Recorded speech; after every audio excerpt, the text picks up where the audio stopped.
future boy! Alright, gonna try to get another review in here quick. Try to get it under 10 minutes. We'll see if we can do that. So I actually watched this movie last night. I got a free screening pass. I wasn't really expecting to get one. Just kind of saw a link, clicked on it, got a free pass. If you live in a big city, it's easy to get passes, screening passes to movies a little before they come out. So I don't think this is actually going to be released till Thursday. So I got like a 2-day jump on it. And this is Transcendence, so 2014. It's just about to come out. I really was not expecting to go see this. I knew about it, knew of it, didn't have any expectations for it. It's kind of flying below my radar of movies I cared to see. But I figured I'd check it out since I got to see it for free anyway. It's directed by Wally Pfister. This is his first movie he's directing. It's his debut movie. And you might not know his name. He's been Christopher Nolan's cinematographer for a long time. He's worked with him on pretty much every movie. From Memento, Insomnia, all the Batman movies, Prestige, and Inception. So pretty much every Christopher Nolan movie. I didn't check if he was a cinematographer for his very first movie following. I doubt it though. So he has a really good visual style. I mean, Christopher Nolan's movies are awesome, and so he's largely responsible for the look of them.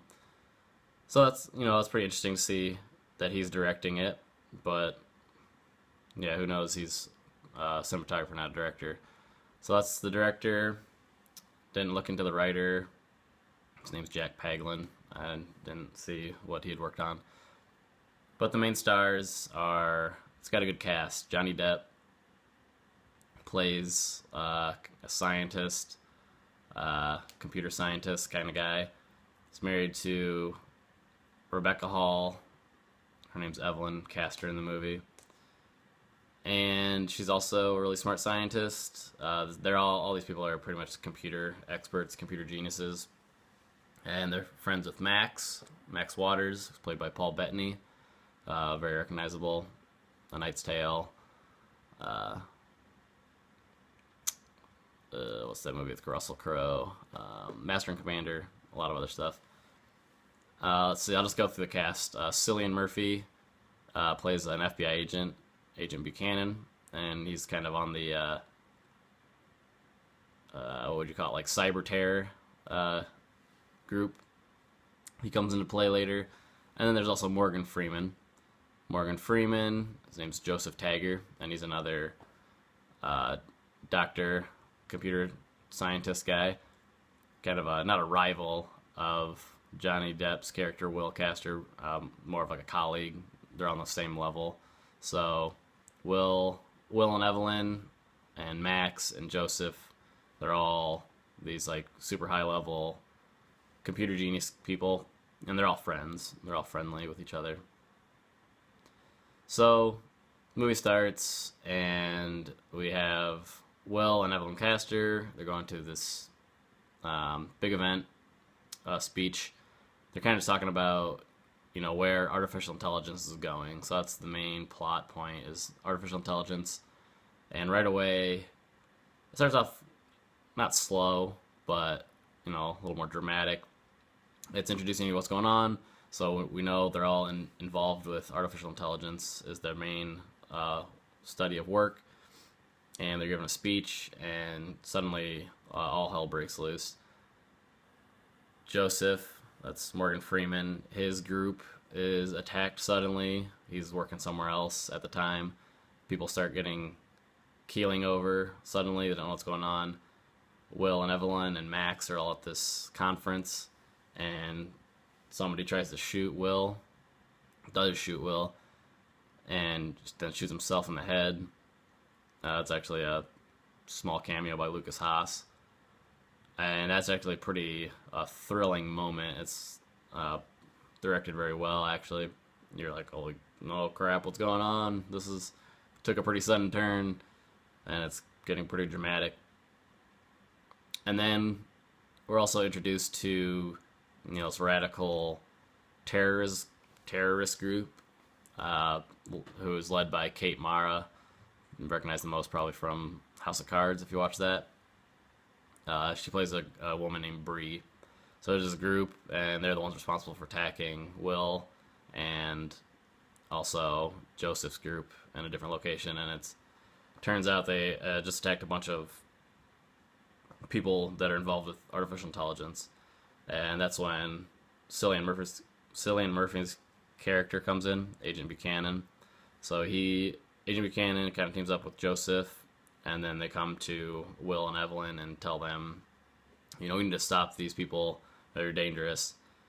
Unfortunately, when Will was shot, the bullet was laced with something really nasty, palladium or something like that. It's radioactive, and so he gets radiation poison really bad. He doesn't have very long to live.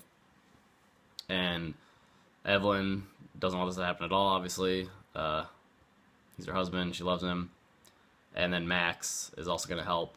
And so what they decide to do is try to put Will's mind into a computer.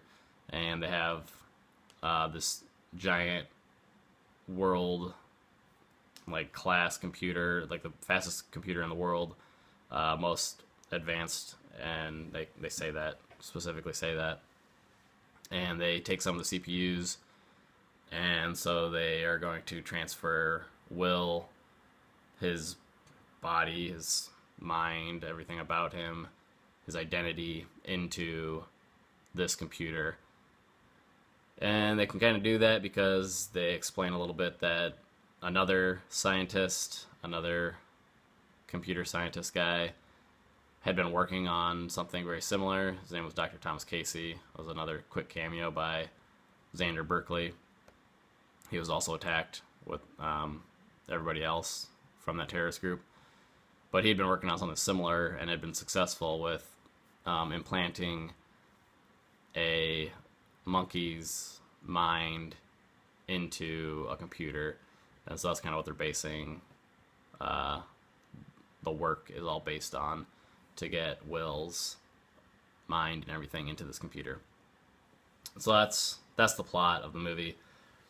And it happens, it's not really a spoiler to say that they actually succeed, but the whole movie comes down to, Will is in control of this computer system, and if he plugs into the internet, the rest of the world, he will instantaneously become, the most powerful person, not even a person, most powerful thing in the whole world.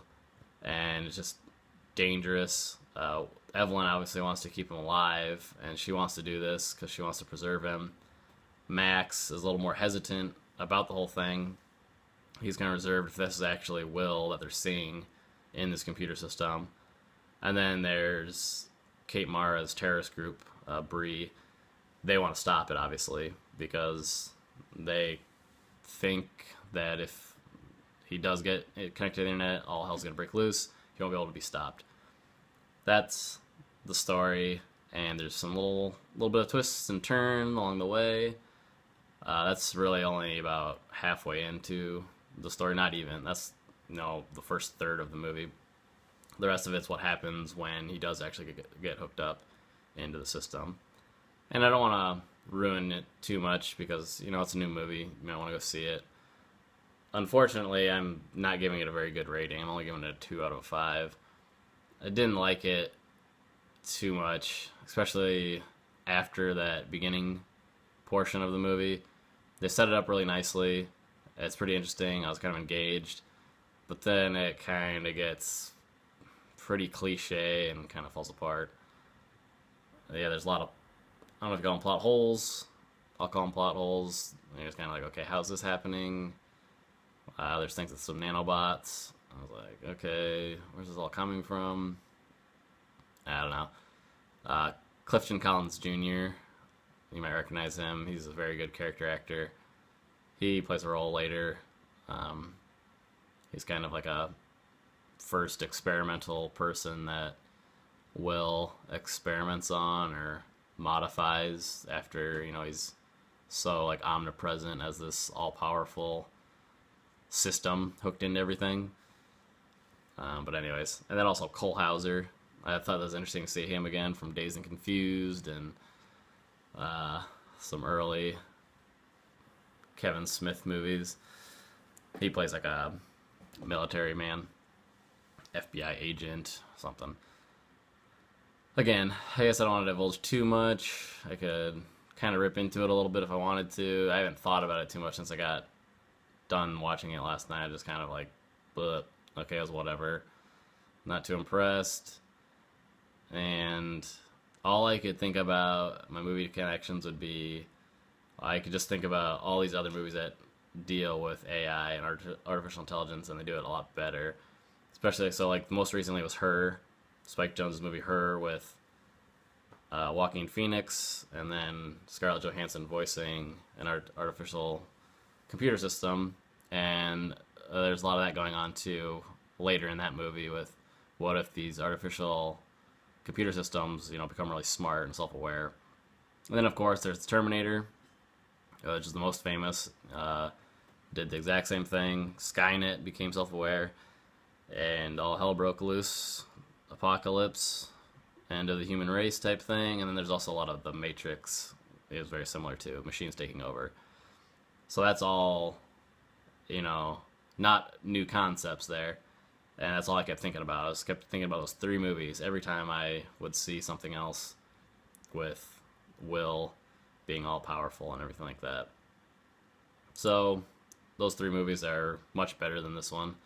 I would say just go rewatch those, or if you haven't seen any of them, watch them for the first time.